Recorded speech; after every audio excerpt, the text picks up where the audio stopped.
The shift arrived without announcement, slipping into Sophie Walsh's evening like a hairline fracture in something precious. Simple to overlook, yet impossible to erase once noticed. It unfolded while she stood beside her husband Nathan, in a warmly lit reception hall just outside Portland, where neighbors mingled at a charity gala filled with soft jazz, polite exchanges, and casual chatter drifting through the space like background static. At first, everything seemed ordinary. Sophie had chosen a green dress Nathan once complimented, and she felt grounded, content, wrapped in the security of a marriage spanning 12 years. But then she caught Nathan's focus shifting. Not abruptly, not dramatically, but gradually enough to feel genuine.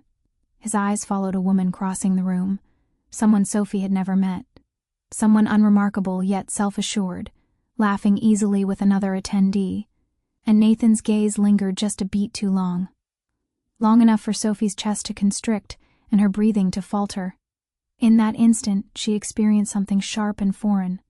Not rage, not pure jealousy, but recognition, the kind that jolts you awake when you sense something fundamental has shifted. Sophie didn't react outwardly. Years of partnership had taught her composure and poise. She smiled when someone addressed her, nodded appropriately, and maintained relaxed body language even as her mind raced faster than the gentle music filling the background.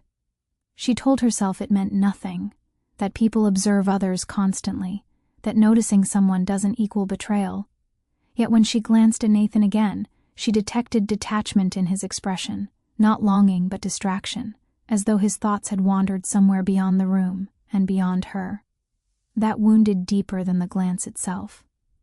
Because Sophie had sensed that emotional gap widening silently over time, concealed beneath daily patterns, shared expenses, and surface conversations about careers and weekend schedules.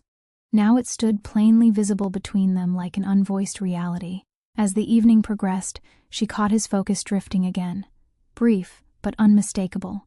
Each occurrence felt like another thread loosening from the tapestry of their shared existence.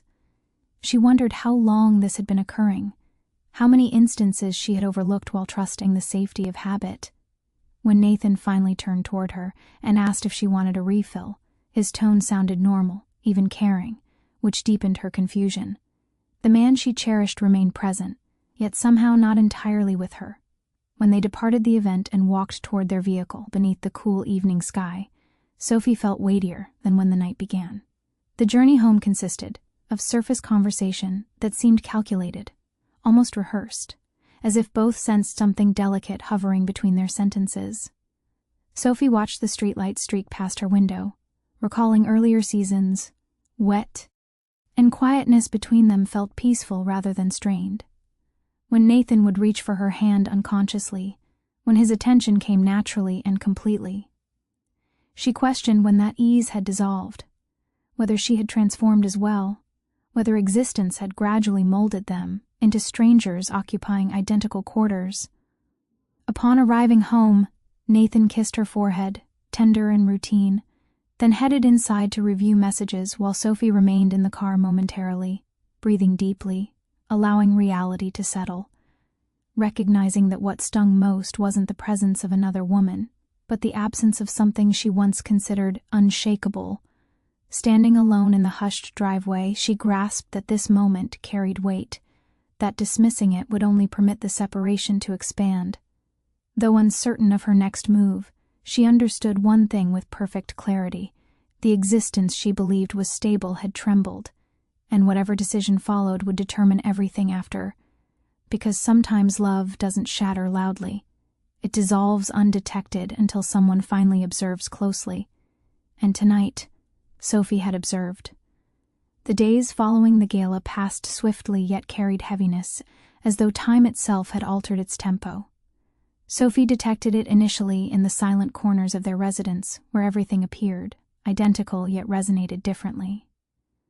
Nathan still kissed her farewell each morning, still inquired about her projects, still chuckled at familiar humor, but his focus strayed in patterns that left her feeling invisible. She found herself studying him more intently, not with doubt, but with an expanding desire to comprehend, wondering whether he perceived the same separation she did, or whether it existed solely within her imagination. Rather than speaking immediately, she remained quiet, choosing to absorb, to sense, to witness the subtle fractures between their exchanges. At night, when Nathan slumbered beside her, Sophie lay conscious, gazing upward, revisiting the memory of his wandering attention. Not to torment herself, but to confront a truth she had sidestepped. That familiarity had gradually displaced genuine connection, and patterns had substituted for genuine passion. One evening, while Nathan worked extended hours, Sophie stood solitary in the kitchen, clutching a photograph from years prior, captured during an adventure along the California coastline, where ocean breezes had scattered her hair, and Nathan had laughed openly, his arm encircling her as though releasing her was unthinkable. The recollection filled her with tenderness and sorrow simultaneously. That version of them seemed impossibly distant. She questioned whether affection diminished independently or whether people simply ceased nourishing it. As the stillness of the house pressed inward, she sensed a resolution forming within her. One that startled her because it wasn't fueled by anxiety or resentment, but by understanding. Rather than orchestrating confrontation or hunting for evidence of unfaithfulness, she resolved to examine herself, to address the dimensions of her identity she had abandoned. The aspirations deferred, the self-assurance worn down by years of prioritizing everyone except herself. The following morning, she registered for a painting workshop she had discussed but never attempted, experiencing a modest thrill that reminded her she existed beyond being a spouse awaiting acknowledgement. She started rising earlier, strolling through the neighborhood as morning coolness cleared her thoughts, gaining strength with every stride. When Nathan observed the transformation, the renewed vigor in her voice, the buoyancy in her expression, he questioned whether she felt content. She responded truthfully that she was attempting to become so. That response remained with him. He perceived something evolving as well. Several days afterward, Sophie invited him to accompany her for a stroll along the riverbank. No interruptions, simply them together. When they paused by the water, observing illumination dancing across the surface, Sophie spoke softly, selecting honesty without accusation, explaining she missed experiencing closeness, that she missed being witnessed, that she sensed them separating and it frightened her. Nathan absorbed her words silently, caught off guard by her composure and candor. Following extended quietness, he acknowledged feeling trapped in repetition, preoccupied by obligations, unconscious of how distant they had grown. He explained that the glance she witnessed signified nothing independently, but the chasm between them mattered more than he preferred to acknowledge. In that exchange, something released between them, not resolved, but accessible. As they returned home walking alongside each other, Sophie experienced tentative optimism emerging, understanding that affection could still flourish if both committed to cultivating it. Although nothing was guaranteed, the silence separating them no longer felt hollow. It felt like territory awaiting occupation. Following that extended riverside walk, Sophie sensed a transformation within herself, a quiet resolve to reclaim the portion of her identity she had shelved throughout the years. Rather than withdrawing or anticipating Nathan's recognition, she selected movement, beginning with herself, rising earlier daily to venture through brisk morning atmosphere, sensing her own pulse and the rhythm of the surrounding world, observing minor particulars she had disregarded extensively, the melody of songbirds, the arrangement of shadows through branches, the manner sunlight played across sidewalks. She completed enrollment in the painting course she had envisioned for years, grasping brushes and pigments with liberation she hadn't experienced since youth, encountering fresh companions who shared her curiosities, laughing at minor errors and uncovering a surge of self-belief she assumed had vanished. As she carried this revived vitality into her routines, Nathan started recognizing the difference within her, the manner her shoulders lifted. Her expression became gentler. Her voice contained warmth and conviction. It awakened something dormant within him, buried beneath years of monotony and custom, reminding him of the woman he had originally chosen, someone brimming with existence and inquisitiveness. Sophie didn't exhibit herself or pursue acknowledgement. She merely embraced her authentic self, permitting her presence to remain powerful and genuine, a subtle magnetism that attracted him nearer without pressure. One evening, she suggested another walk, this occasion purposefully unhurried, meandering through tranquil lanes and along the waterway, where illumination reflected gently upon ripples. She communicated openly, her expressions tender yet precise, describing how she had perceived the separation expanding between them, how she yearned for feeling recognized, how she ached for genuine connection. Rather than frustration, she extended compassion, acknowledging her personal contribution in permitting routine to dominate, conveying her devotion while creating opportunity for evolution. Nathan absorbed everything, initially quietly, subsequently with emotion entering his voice, confessing he too had become ensnared in existence's cadence, oblivious to the modest gaps developing between them. He clarified that the instant Sophie detected at the gala had been temporary, inconsequential independently, but it revealed how extensively he had assumed their intimacy was guaranteed.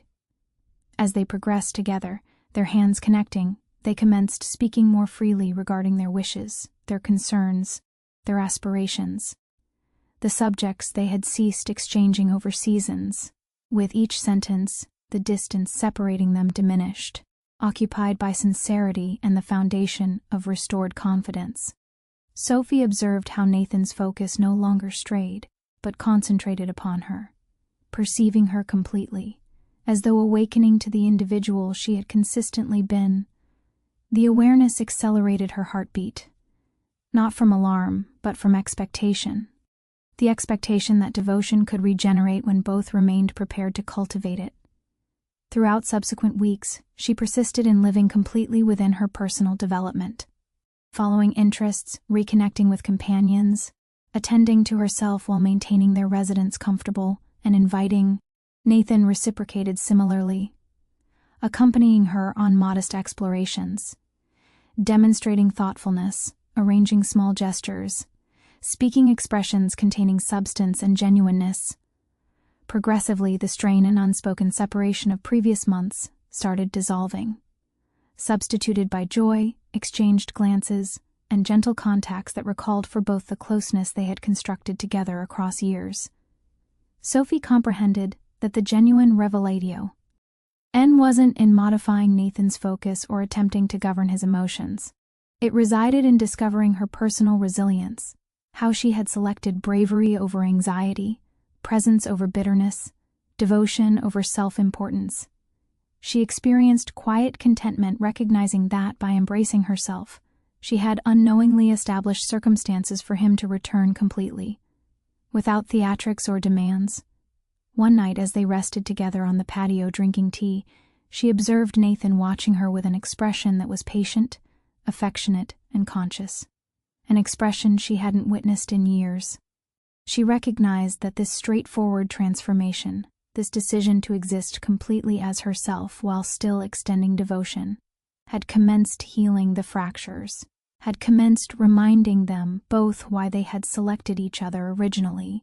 Although the future stayed unscripted, Sophie sensed peaceful certainty they traveled the correct direction, constructing connection from truthfulness, bravery, and presence. In that instant, as moonlight reflected upon the garden and the gentle murmur of evening surrounded them, she understood that the essence of devotion wasn't found in magnificent demonstrations or theatrical confrontations. It resided in the modest, steady practices of selecting each other daily, perceiving each other completely, cultivating the connection quietly yet profoundly. This insight, uncomplicated yet significant, filled her with anticipation for the approaching chapter, understanding that the decision to develop, to participate, to cherish, had already commenced transforming their partnership. As she placed her hand upon Nathan's, sensing him grasp it tenderly in response, Sophie smiled gently to herself, recognizing that occasionally the most remarkable revelations arrive not from others, but from discovering your personal strength and welcoming devotion back into your existence through bravery and presence. Several weeks after Sophie had commenced concentrating on herself and reconnecting with Nathan, the transformation in their partnership became evident, understated yet influential. One Friday afternoon, she returned home discovering a message resting upon the kitchen counter in Nathan's script. Direct and straightforward. Prepare your things, have faith in me. Her pulse quickened with interest and nervous anticipation. Nathan seldom orchestrated unexpected moments. This sense different, filled with purpose and consideration. Without questioning, she followed instructions, packing necessities and surrendering the remainder to mystery, experiencing a combination of expectation and optimism as they traveled north toward a secluded lakeside village in the mountains. The variety of location that appeared untouched by routine, where atmosphere was fresh, water was tranquil, and the external world decelerated. During the journey, superficial conversation felt unnecessary. They exchanged looks, occasional SMI. Less, a feeling of presence that had been absent for months. Arriving at a modest cabin nestled among evergreens, they were welcomed by stillness and expanse, the variety that permitted expressions and emotions to surface organically. That evening they wandered along the shoreline, moonlight reflecting upon peaceful waters. For hours they conversed, initially cautiously, subsequently with expanding honesty, exchanging reflections and aspirations they had previously assumed were comprehended, rediscovering the tempo of dialogue that had been overwhelmed by existence routine. They laughed at recollections both absurd and precious, recalled instances from early in their partnership. As constellations emerged overhead, Sophie sensed warmth she hadn't recognized she missed, a combination of relief, happiness, and connection that occupied the quiet territories of her spirit. Nathan reached for her hand, holding it tenderly. The gesture conveyed more significance than language could express, an acknowledgement of presence, dedication, and focus. Through these modest actions, the separation that had developed between them commenced dissolving, substituted by expanding intimacy, tender and consistent, constructed upon sincerity and conscious selection. Throughout the following 2 days, they hiked along forested trails, sat beside evening fires, exchanging stories and comfortable silences, prepared meals together. In every shared activity, they observed the other not as expectation, but as blessing. Listening completely, speaking completely, loving completely. Sophie recognized the gesture Nathan had arranged was never regarding elaborate travel or extravagant display. It concerned space, duration, and concentrated attention upon each other. Regarding establishing conditions where they could recall what had attracted them together. In those instances, she understood something significant. She had preserved their partnership, not through competing, interrogating, or fearing, but through embracing herself, through rediscovering her interests, her resilience, her happiness.